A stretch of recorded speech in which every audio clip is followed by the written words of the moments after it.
굉장히 고통스러우시겠네요. 생각을 하는 것은 우리한테 굉장히 중요한 힘을 가져다 줍니다. 생물체의 진화의 과정을 가고 인간의 진화의 과정을 가고 있고요. 배우고 생각한 것만큼 진화하게 되어 있어요.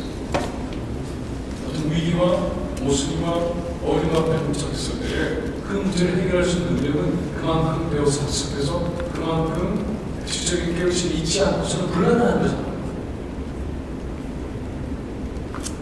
싸움의 기술을 통해서도 마찬가지예요. 실험할 때 기술을 배우는 게 없는 겁니다. 정말 못 모르고 당하다가 이럴 때는 이렇게 나오는데 이럴 때는 저렇게 중심을 잡는 거예요. 싸움이 진화하는 거죠. 쓰지 않았던 근육을 쓰는 거죠. 그래서 자기를 잘 지킬 수 있는 거죠.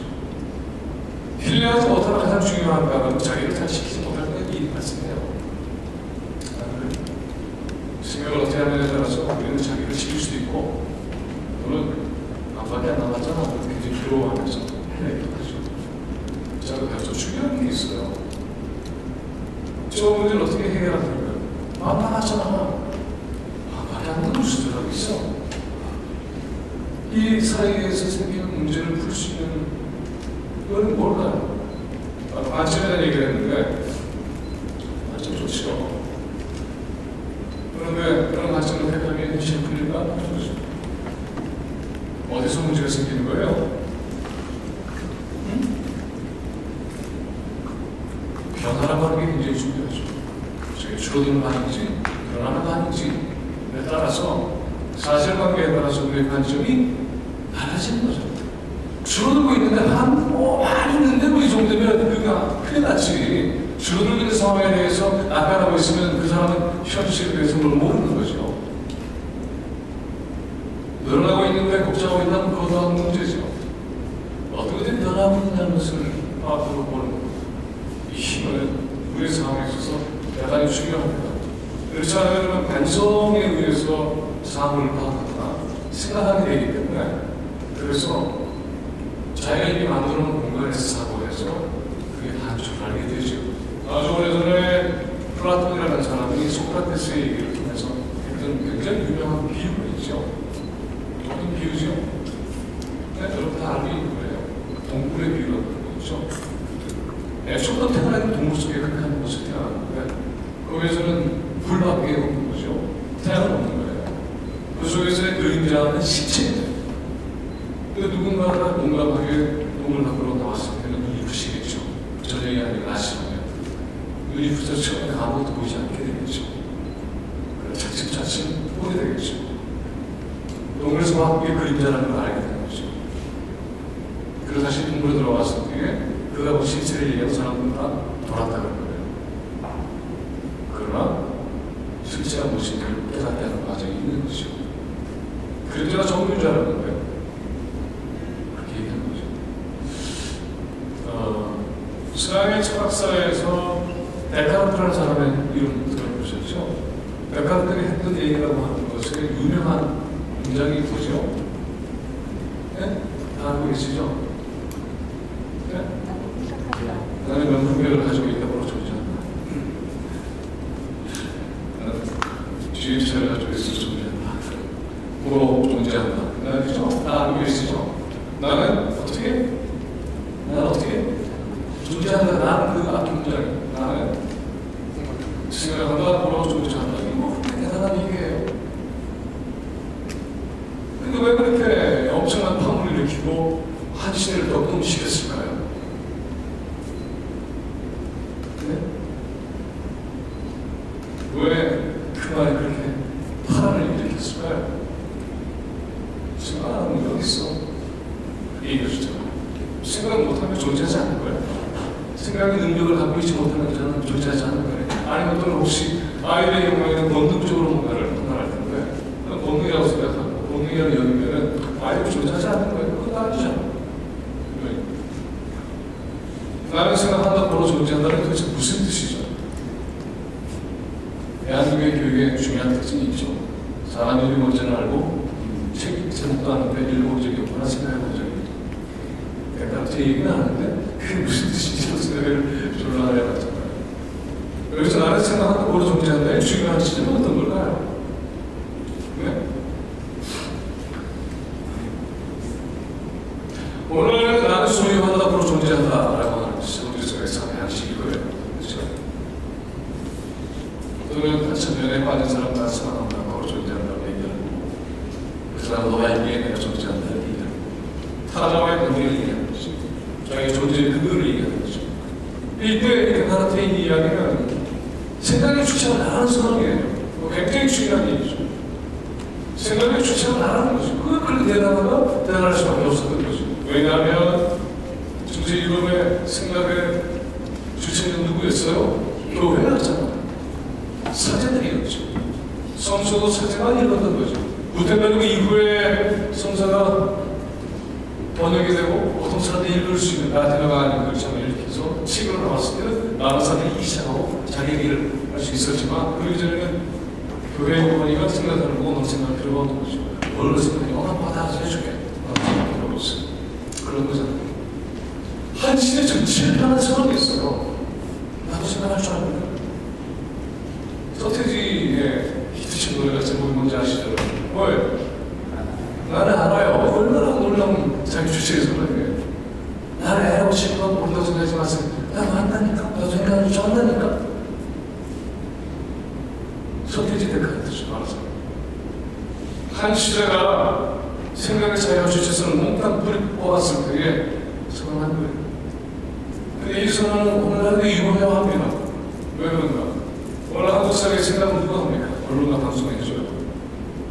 담내나 사람들 생각하지 않아도 되는 거죠. 욕만 하면 되죠. 교육도 생각하지 않고 교사가 생각해주고 아이들은 답을 찾는 거예요. 국가가 생각해요. 우리 생각 안 해도 돼. 국가 결정하면 그게 생각이 다 돼요. 종교라고 하는 거대한 독점적인 사회의 체계에 도전장을 드리는 굉장히 위험한 사건이에요.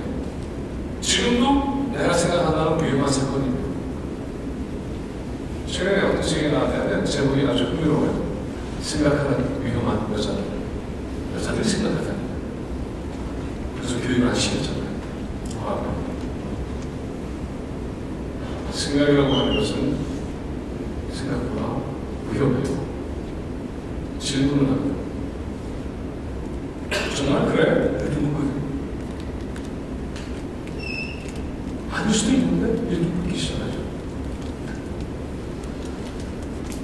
질병을 어떻게 규정하느냐는 나중에 의학의 문제만이 아니라 질병을 규정하는 순간에 지금 이런 걸 알고 있죠. 약성선은 아니라고 하는 것은 어떤 것이다라고 규정하는 것은 제약회사의 마케팅과 직접 관계가 되죠. 그렇죠? 이 정도는 아직 암으로 판단할 수가 없어. 이걸 암으로 판단하는 순간에 거기에 투여하는 약의 시장 자체가 엄청나게 달라집니다. 내가 판단만 개입되지 않습니다. 제약회사의 마케팅 전략까지 깊이 관련되어 있어요. 뭔가를 규정한다고 생각한다고. 그래서 정말 이거 어떤 근거로 암이라고 판단하는 거지? 이건 지금 우리 하지 않아요. 이미 전문가에게 맡겨진 겁니다. 자기 몸에가 뭘 수준인지 모르는 사람. 아닌가요? 조금 아는 사람은 그래도 생각하는 사람들은 묻지요. 이게 무슨 말인지. 아는 경우에는 묻지 않고 그냥 집어가는 굉장히 위험한 일을 아무 수도 없게 태어나게 하는 경우가 얼마나 많지 않을 수가 없습니다. 생각하는 사람이 자기를 지킬 수 있어야 합니다. 그렇지 않으면 속습니다.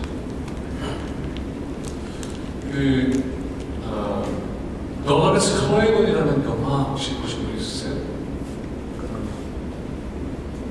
보신 분이 없죠? 그렇지 않은 분 봤어요. 이 영화는 굉장히 유명한 영화인데 좀 된 영화예요. 한국에서는 별로 주목을 받지 못했지만 아주 생각을 해볼 그런 영화예요. 영화의 첫 장면이 굉장히 인상적입니다. 어떻게 시작되냐면 너가레스 클라이건이라는 것은 이 영화의 주인공 아주머니의 이름이에요.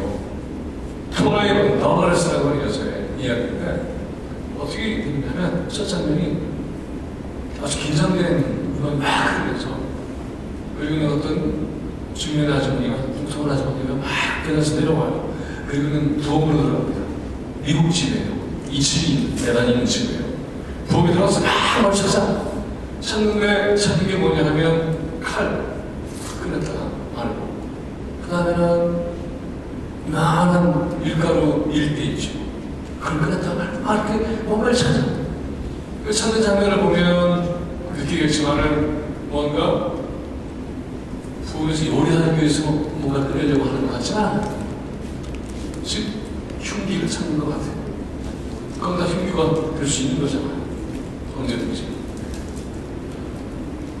인류의 절반은 칼잡이죠. 아시죠? 여자들이 가장 칼을 많이 씁니다.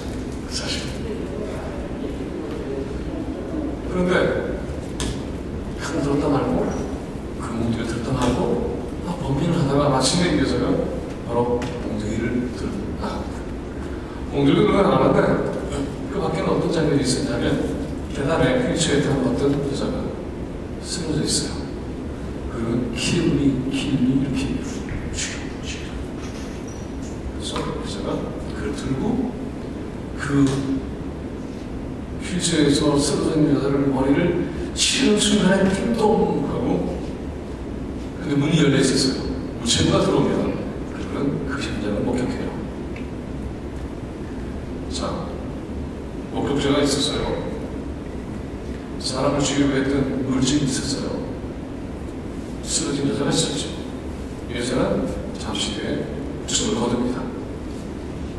그리고 이 여자는 유서가 있었어요. 그 유서에는 뭐라고 써있냐면은 자기의 재산 전부를 이 여자한테 준다고 써있어요.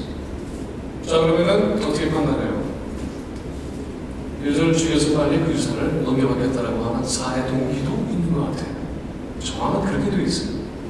물증인지 가장 분명하게 옥합장에서 현장에서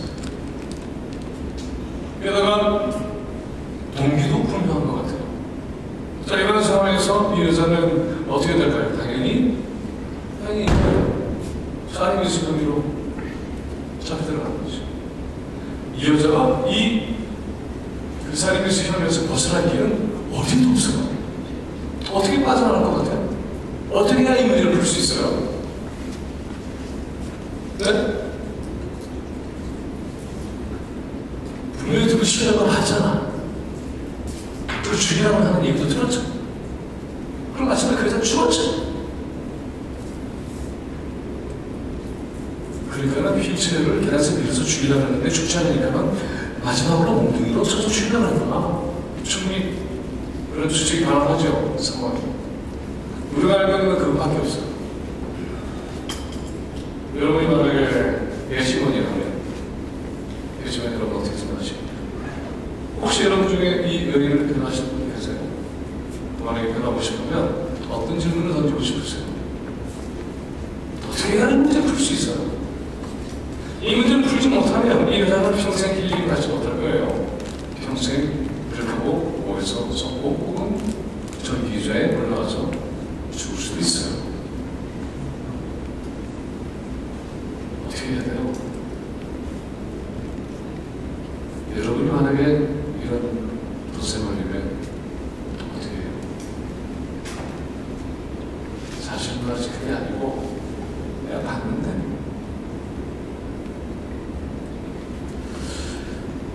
이 소식을 듣고 어느 지방에 잡지기자로 있던 딸이 찾아옵니다. 그 딸과 엄마는 사이가 아팠어요. 왜 그랬냐면 이 엄마가 이 죽은 주인 여자하고 이 딸이 10대 손이었을 때 그 집에서 한우로 있었는데 그때 너무 구박을 받고 힘든데도 엄마가 그 일을 그만두지 않으니까 너무 굴욕스럽고 그래서 엄마를 싫어하고 튀어나왔어요. 집에서. 자기가 독자적으로 살겠다. 그래서 독립생활을 했던 딸이에요. 엄마가 결국 그렇게 됐으면 놀라고 하죠. 그럴 엄마가 아닌데라고 생각하죠. 이때부터 얘기가 시작이 됩니다. 자, 이 문제를 해결하려면 무엇부터 봐야 되죠? 네? 그 현장을 다 봤어요? 그럼 다 본 거죠, 말하자면. 어디서부터 얘기를 시작해서 풀어야 돼요? 두 사람의 관계죠. 이 두 사람이 어떤 관계에 있냐는 아는 일이 대단히 중요한 거죠. 그래서 영화는 그 얘기를 시작하게 됩니다. 이 죽은 여자는 젊을 때 아주 이뻤고 돈도 많았고 사격에 꽂혔어요. 남부를 보셨어. 언제나 주위의 남자들이 환심을 사기 위해서 들그러고 여자는 돈이 많았고 늘 파티를 했고 그래서 부러울 것이 없었던 여자였어요. 세월이 흐르기 시작했습니다. 근데 그렇게 했을 때에 이 엄마가 그 집에서 하녀가 있었어요. 그래서 아주 멸시를 당했던, 그러나 딸을 기르기 위해서 엄마는 거기에 붙어 있었던 거죠. 근데 10대 때 그 아이는 그 엄마의 그 절박한 사정을 미처 알지 못했던 거예요. 그러고 나서 결국은 이 엄마는 그 집을 그만두게 됩니다. 견디지 못해서. 마음에 깊은 상처를 안고 그 집을 나오죠. 세월이 흐른 다음에 그 주인 여자는 결국 어떻게 될까요? 나이를 먹고 젊을 때 미혼이 있고 그렇게 됩니다. 그런 그 만든 재산도 조금씩 줄어들기 시작해요. 누구도 자기를 쳐다봐 주지 않습니다. 그리고는 휠체어에 앉은 병자가 됩니다. 그래서 이 주인 여자는 결국 과거에 하늘이었던 그 엄마한테 연락을 해요. 자기를 도와달라. 안 가고 싶지. 근데 그 절박한 사정을 호소를 해서 그 집에서 다시 일을 하기 시작해요. 이러면서 남들은 전혀 알 수 없었던 이 엄마와 주인 여자 사이에 시스터हु드, 자매와 같은 아주 깊은 우정이 생기기 시작해요. 그런 어느 누구도 미처 몰랐던 일이에요. 그런데 문제가 하나 있었어요. 왜냐하면 이 주인 여자는 늘 자기의 모습을 보면 비참해. 늘 자기의 젊을 때의 모습과 비교해서 힘든 거예요. 얘기는 이제 어떻게 될지 심장이 가져오니까 이 여자는 늘 뭘 생각할까요? 내일 죽을 생각을 합니다. 자살하고 싶어요. 자기는 이제 병들었고 추해졌고 아무도 자기 봐주는 일이 없고 자기가 혼자 몸을 움직일 수도 없게 되었고 더 이상 살 필요가 없다고 생각할 수밖에 없잖아요. 그걸 알죠. 근데 어느 날 잠깐 뭘 하는 사이에 이 여자가 마치 일을 저지른 거예요. 이 친구도 휠체어로 밀고 그러는 계단에서 꺾 떨어져서 오를 꺾으신 거예요. 힐링이 때 뭐예요? 무슨 뜻이에요? 그래 죽여가 아니라 뭐죠? 안락사에 대한 요청이잖아요. 안락사에 대한 요청. 너무 힘드니까 목이 꺾어졌어. 너무 고통스러우니까. 근데 그 고통을 이 엄마는 알죠. 자기 몸처럼 아파하는 거죠. 근데 어떻게 해야 돼요? 이제는 살릴 방법이 없다고 생각을 하고 요즘 단번에 고통 없이 세상을 뜨게 할 수 있는 방법이 무엇일까? 그래서 그 순간에 부엌에 들어가서 온갖 것 다 찾아야 돼. 찔러야 될까? 뭐 어떻게 해야 되나? 사람을 죽여본 적이 없는데 뭐라? 그래서 밀가루 밀대를 꺼내서 찔러는 그 순간에 띵통하고 목소리가 나타납니다. 그래서 목에 꺾여진 그 여자는 잠시 뒤에 죽죠. 유서의 내용은 이 엄마가 알지 못했어요. 정말 이 주인 여자는 자기의 모든 재산을 이 엄마한테 넘긴 거예요. 사건이 이렇게 되어 있습니다. 저희가는 애초에 우리가 만든 첫 장면, 살인, 미수에 그친 그 사건과는 전혀 다른 스토리가 벌어지잖아요. 그런 겁니다. 세상을 판정하고 생각해 나올 때 인간관계를 풀 때 마찬가지예요. 우리는 얼마나 많은 인간관계에 시달리기도 하고 기뻐하기도 합니까? 전화도 카톡도 문자도 얼마나 복잡해요. 그래서 더 망가지는 경우도 있잖아요. 그리고는 관계를 설정해서 짐작해놓고 거기에 추측을 붙여서 일에 넣어서 그런 일들은 한두 번 겪은 게 아니죠. 서로 유가족 대치기와 신랑이 열었던 사건은 몇 가지 지금 나오고 있는 걸로 보면 깊이 들어가야 되는 부분이 적지 않게 있어요. 여러분 다 알고 있다시피 알고 있는 얘기는 30분 기다렸는데 또 기다리겠다. 내가 누군지 몰라. 그러는 바람에 붙었다. 그러면 어떻게 국회한테 그럴 수 있어? 밟았다. 그러니까 옆에 지나가는 사람이 어떻게 저럴 수 있어? 가세했다. 그래서 일이 커졌다. 그런 거죠? 술 먹고 그래. 이것도 더 큰 문제가 된 거지. 그래서 한겨레까지도 그렇게 사설을 써서 제가 굉장히 분노를 했는데 표창원 씨가 또 그렇게 써서 내가 바로 한마디 했습니다만 자, 이제 이렇게 된 거예요. 일은. 근데 이 이야기는 대리기사와 그리고 행인의 입에서만 나온 얘기예요. 이쪽 얘기는 전혀 없어요. 그렇죠? 그날은 박근혜가 독수를 품었던 날이에요. 세월호 끝. 그날이죠. 그 방법을 찾지 못한 상황이 있었던 사람들이죠. 백목항에 있던 실종자 가족들은 매일 술 먹어요. 150일 동안 그날이 그리고 150일째 되는 날이었어요. 방법이 없을까? 비통한 상황에 있던 사람들. 정치권은 점점 거리를 두기 시작하고 있었습니다.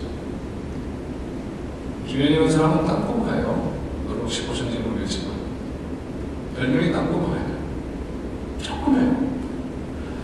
근데 김현을 비롯한 몇 사람만 그 150일 동안 유가족과 함께 끝까지 지킨 사람들, 너무 힘든 사람들을 자리를 위로하기 위해서 자기를 먹은 거죠.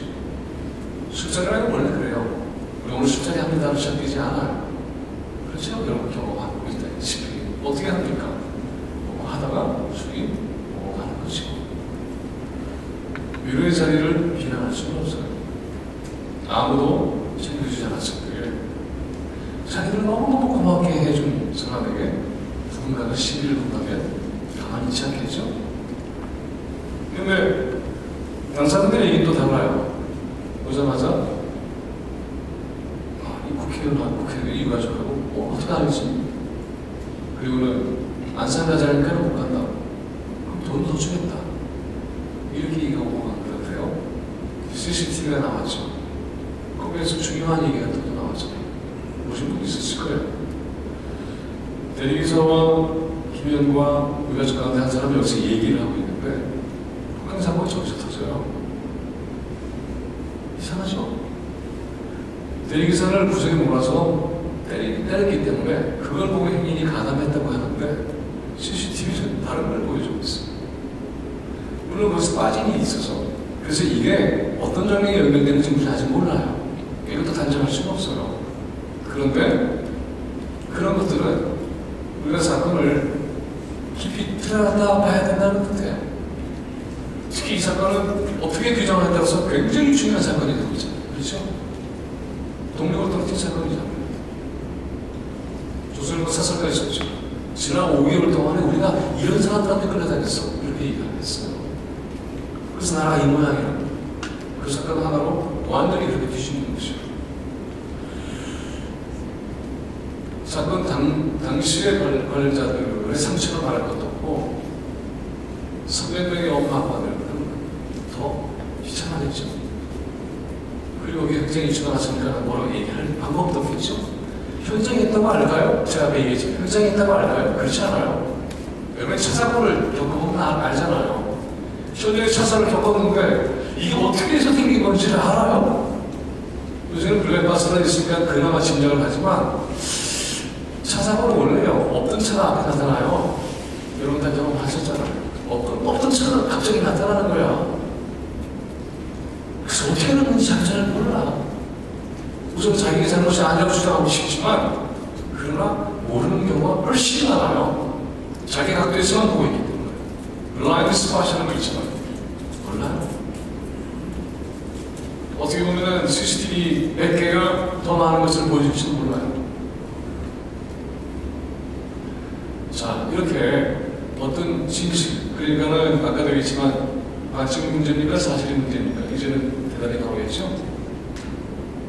사실이 무엇이냐가 훨씬 중요해져요. 사실을 파악하는 방법은 생각보다는 그렇게 쉽지 않습니다. 왜냐하면 많은 것들이 은폐되거나 보고 싶은 걸 우선 보게 되거나 하는 문제가 있기 때문에 그래요. 그래서 우리는 자기가 생각하는 관성대로 생각하기가 쉬워요. 이런 관성이라고 하는 것은 고정관념이라고 얘기를 하죠. 고정관념은 굉장히 무서운 거예요. 고정관념이 사회적으로 그냥 받아들여지게 될 경우에 그것은 그 사회의 생각의 탄력성, 유연성, 다양성을 없앤다. 이 정도로 끝나지 않습니다. 고정관념이라고 하는 것이 가장 무서운 대목이 뭔지 아세요? 혹시 생각해 보신 적 있으세요? 고정관념의 가장 무서운 면모. 네? 폭력이에요. 여자가 무섭나? 얼마나 무서운 폭력이에요. 여성들에게. 오랫동안 그래왔잖아요. 노동자만 나와도 경기를 일으키죠. 자기서 사회 폭력에 얼마나 많은 사람들이 생각해봤어요? 지금도 그래, 지금도. 다 그래. 얼마나 무서운 일이에요. 노동자는 말은 일하는 사람이 아니에요, 우리 사회에서. 노동자는 기본적으로 체제 정복에 협의가 있는 세력이에요. 그런 고정관념이 우리를 얼마큼 폭력적으로 상처를 입히는 거예요. 이런 걸 풀어내지 않으면 우리가 원하는 삶과 사회를 만들기 굉장히 어려워요. 어떤 걸 생각하고 인식할 수 있느냐는 것은 그만큼 중요한 문제입니다. 인종주의를 비롯해서 성차별에 이르기까지 굉장히 많은 차별의식이 고정관념화 되기 시작하면, 그리고 그것이 하나의 사회적인 힘을 얻게 되면, 그러면 그것에 의해서 희생당하거나 상처받는 사람은 집단적으로 많아집니다. 굉장히 많아져요. 세월호 가지고 하도 이제 핍박하기 시작하면서 노란 리본이 부러운 게 됐죠. 학교에서 선생님들하고 제가 얘기를 많이 하는데, 초등학교 선생님들, 노란 리본을 달고 하는 건 굉장한 용기를 필요하게 해요, 이제는.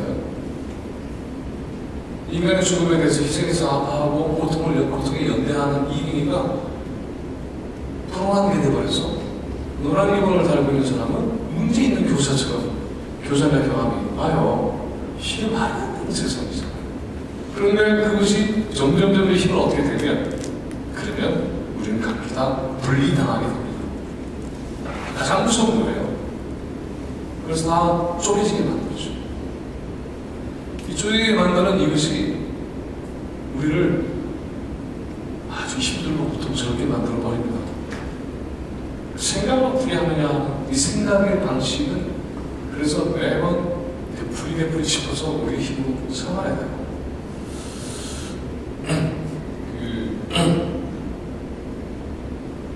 제가 동아도법이라는 책을 썼는데, 그 위에 몇 가지 얘기를 같이 나누고, 그리고